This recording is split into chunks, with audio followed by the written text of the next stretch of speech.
Xicots, jo de vosaltres seguiria el compte d'Instagram @desfaenats. Són una colla de gent molt divertida i fan vídeos superespectaculars. 5 i acció! Què passa, desfaenats? Avui estem amb Francesc Fonollosa, actor i director de doblatge. I bueno, corregir-me si no m'equivoque, vas estudiar el magisteri primer. Sí. I per vas ser en l'UGI? No, va ser on estava l'Escola Normal de Castelló, que era al poble, no? O sigui, a la ciutat, a Castelló, de la població. I ja després te'n vas anar a Barcelona a estudiar ser actor de doblatge. Vaig aconseguir una pel·lícula de la Direcció General de Presidència de la Generalitat Valenciana de l'any 1987 o per ahir, i aleshores en eixa adjudicació me'n vaig anar a Barcelona per a saber com era el doblatge, aprendre allí amb la pel·lícula, gravar la pel·lícula, doblar la pel·lícula, no? Fer tot el procés, diguem-ne, de producció del doblatge, i aleshores vindre ben així després amb la pel·lícula ja feta i poder començar així a treballar. Francesc va interpretar papers com als Guardians de la Galàxia, una sèrie de Canal 9, sobretot el que a nosaltres també ens fa més il·lusió dir i poder dir és el del Geni Tortuga a Bola de Drac. Bueno, Francesc ha sigut el nostre professor del curs de doblatge que hem realitzat a l'UGI i per això volíem fer-li una entrevista per a que ens contarà un poc més sobre el doblatge i vos deixarem en YouTube per baix en les descripcions, enllaços a les seues xarxes socials. Perfecte. Comencem les preguntes i moltes gràcies per haver-nos aconseguit. Gràcies a vosaltres, un plaer. Bueno, primer que tot, la primera pregunta que és més una personal teua, què és per a tu el doblatge?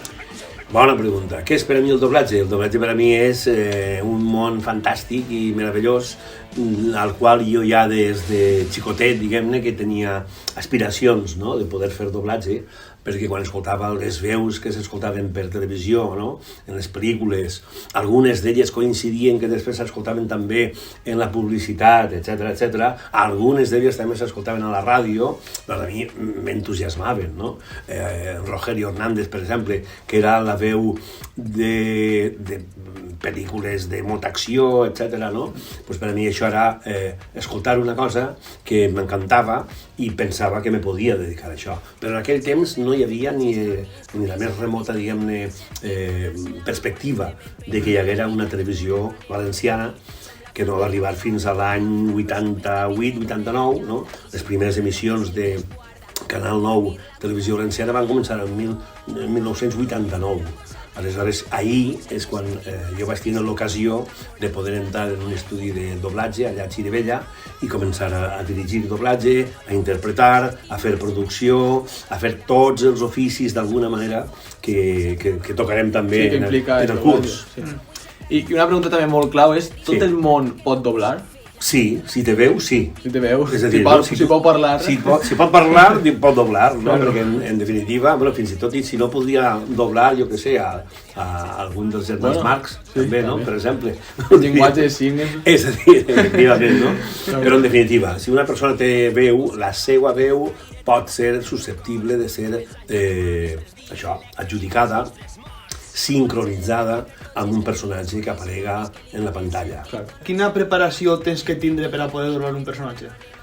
La idea bàsica és que no està escrita, és una regla que no està escrita, però que és molt significativa, és que si tu respires com respira el teu personatge, ja és teu. És a dir, no? Per tant, es tracta d'eixir de la zona de confort personal, deixar de ser tu, d'alguna manera, per a començar a ser el personatge que tens en pantalla, siga el que siga.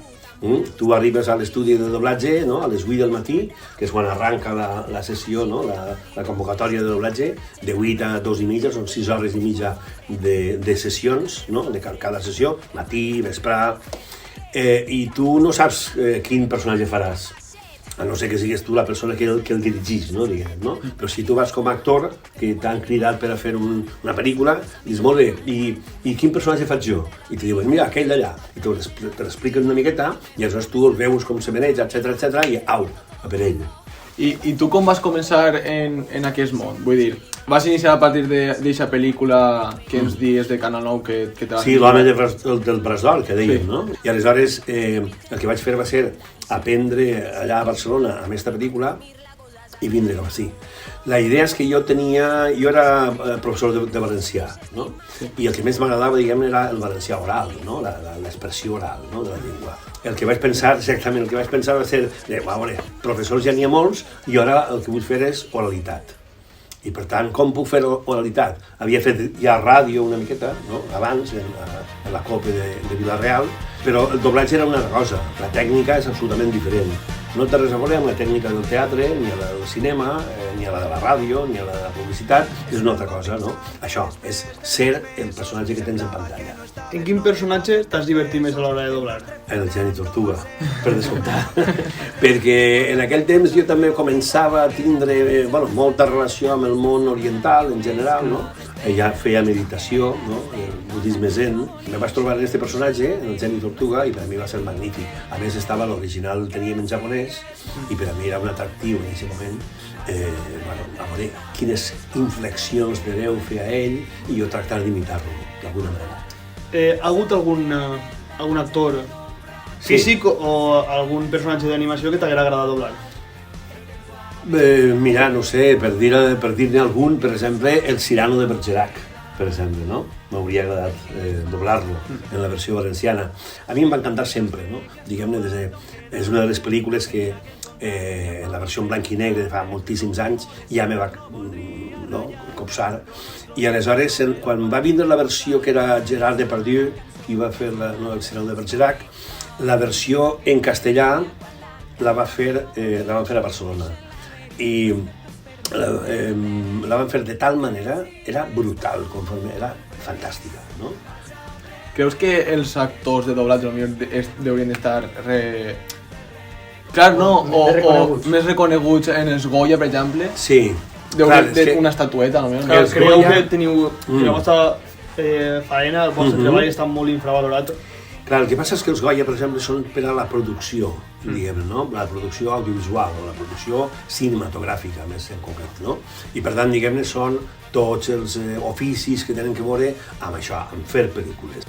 Bueno, sabem que el Geni Tortuga ha sigut un dels personatges que més t'ha agradat doblar, i tu alguna vegada, tu que has sigut part de molts xiquets de la infància, què sentissis quan penses això? Molt bé, jo estic molt content d'haver fet això, perquè nosaltres en aquell moment no sabíem exactament què és el que estava passant al carrer, no? Per què? Perquè nosaltres estàvem allí treballant en una sala com esta, no?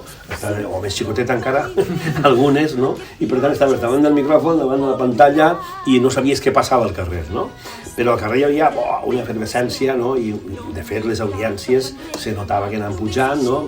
Una de les produccions que més audiència ha tingut a Televisió Valenciana, a més de l'Alqueria Blanca, diguem-ne, en ficció, però ha sigut Bola de Drac, no? Sí. La que més, diguem-ne. I, de fet, ha fet més Bola de Drac, no?, per la promoció de l'ús social del valencià que moltes campanyes institucionals. Sí. I quin missatge li diries als nostres seguidors que potser volen iniciar-se en el món del doblatge? Home, que ho feu això, clar que sí, el que heu de fer és doblar, atrevir-vos a doblar, jugar a fer doblatge, que és molt divertit. No ho sé, és un joc, Per tant, si te ho agafes com un joc, te ho pots passar molt bé. La vida també és un joc, I si te l'agafes com un joc, te ho passaràs bé. Pues bueno, desfaenats, això ha sigut tot per el vídeo d'avui. Esperem que vos hagi agradat molt l'entrevista que hem realitzat amb Francesc. Res, vos recordi que estan enllaços a la descripció i que si vos ha agradat, pues, bueno, deixeu-nos un bon like i totes aquestes coses de youtubers. Hasta la pròxima. Hasta la pròxima. Salut! Salut!